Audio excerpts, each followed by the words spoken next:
Dans cet exercice, ça va être le contraire de la vidéo précédente. On a des sommes en expansion et on veut passer en sigma.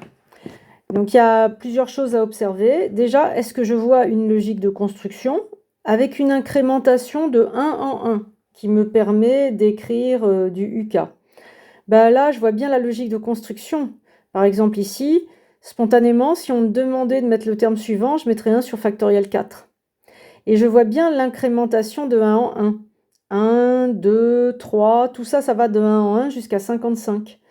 C'est pour ça que S1, là où j'ai vu l'incrémentation, eh bien, ça va devenir K. Ça, c'est un sigma.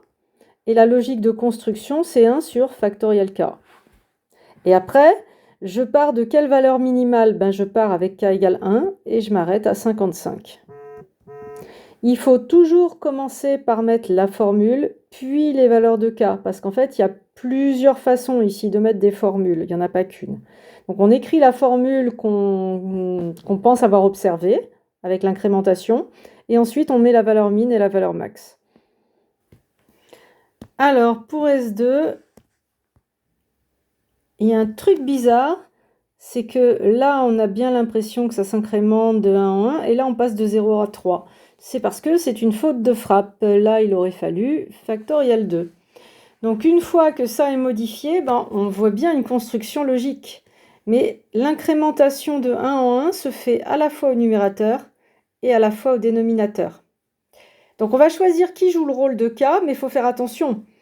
K, ici, on peut partir de 1, il va s'incrémenter de 1 en 1, mais là, si vous partez avec K égale 1, vous ne pouvez pas mettre factoriel K. Vous voyez bien qu'il y a un décalage entre le 1 et le 2, entre le 2 et le 3, entre le 3 et le 4. Donc si vous décidez de mettre K au numérateur qui s'incrémente de 1 en 1, il vous faudra du K plus 1 au dénominateur. Et si vous avez choisi de mettre K au dénominateur, il vous faudra K moins 1 au numérateur. C'est pour ça que je vous disais, il y a toujours plusieurs choix possibles et vous faites d'abord votre choix de formule et ensuite vous choisissez le K min et le K max. Donc là, S2, c'est une sigma. Si je choisis de mettre K au numérateur qui s'incrémente de 1 en 1, là, il faut que je mette K plus 1 pour que ça marche. Pour que j'ai bien ici un dénominateur qui démarre à 2 pendant que K démarre à 1 au numérateur. Et donc là, je mettrai K égale 1 et je m'arrêterai à 54. Mais j'aurais tout aussi bien pu mettre somme de factoriel K en partant de K égale 2 et en m'arrêtant à 55.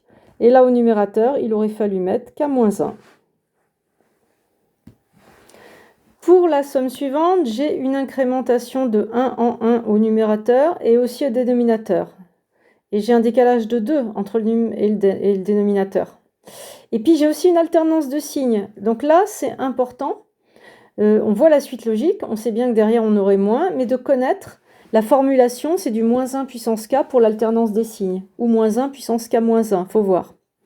Donc là, si je démarre et si je me dis que la formule, c'est K au numérateur, qu'il y a un signe qui s'écrit moins 1 puissance K, si je le mets un peu au hasard, et qu'au dénominateur, ça s'incrémente aussi, mais il faut partir avec un écart de 2, j'ai ça.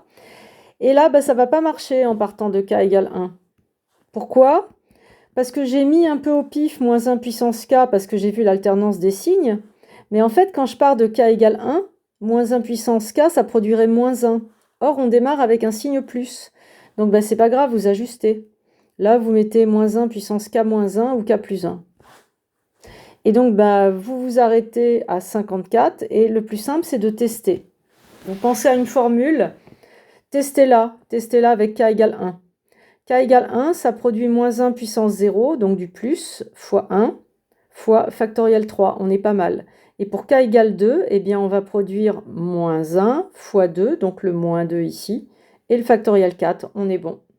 Voilà. Alors, pour S4, il faut trouver une construction logique. On ne pourra pas le mettre en sigma si on ne sait pas prédire le suivant. On voit des signes qui s'alternent. Donc, on se dit qu'il y aura sûrement du moins 1 puissance K ou K moins 1 à ajuster. Et après, concernant les valeurs, qu'est-ce qu'on voit? En fait, si je ne tiens pas compte du signe, je passe de 2 à 5 en ajoutant 3, je passe de 5 à 8 en ajoutant 3, de 8 à 11 en ajoutant 3.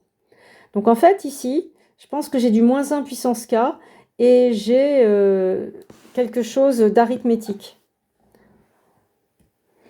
Donc S4, il faut utiliser la partie de votre cours où eh bien, on vous explique que par défaut, quand vous avez repéré de l'arithmétique, si c'est toujours le même terme, eh bien, on part de l'expansion au sigma en partant de k min égale 0 et en écrivant que UK c'est RK plus A où R c'est la raison observée. C'est-à-dire là, c'est le plus 3.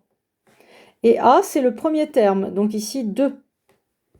Concrètement, on va donc avoir S4 égale un certain sigma, où les valeurs numériques 2, 5, 8, 11, 32, je les trouve en écrivant que c'est 2 plus 3K.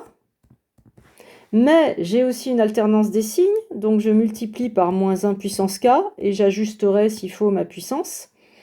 Et je vais partir de K égale 0 jusqu'à la valeur finale qui produit 32.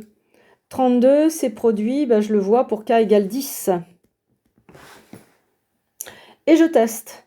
Avec K égale à 0, j'obtiens 2, pile poil. Et avec, puisque moins 1 puissance K vaut 0, avec K égale 1, j'obtiens 5 fois moins 1, moins 5, ça marche. Donc S4, c'est la somme de 0 à 10 de ça. Et ça termine ce premier entraînement.